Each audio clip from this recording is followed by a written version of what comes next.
ஒரு அழகான கிராமத்தில் மரங்களால் சூழ்ந்த ஒரு சிறிய வீடு இருந்தது. அந்த வீட்டில் ஒரு நாய், பந்து, ஒரு பூனை, மீனு, இருவரும் சின்ன சின்ன சண்டையோடு பெரிய அன்போடு வாழ்ந்தனர்.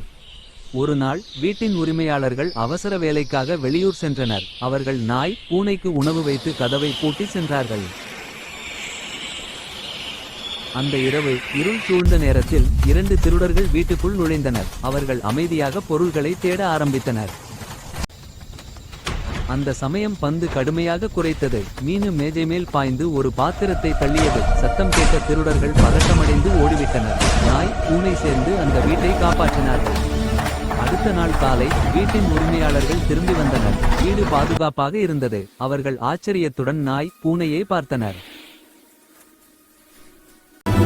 நாய், பூனை இருவரையும் அணைத்துக் கொண்டு அவர்கள் சொன்னார்கள், நீங்கள் எங்கள் வீட்டு உண்மையான காவலர்கள். அந்த நாளிலிருந்து பந்து, மீனு கிராமத்தின் நாயகர்கள் ஆனார்கள்.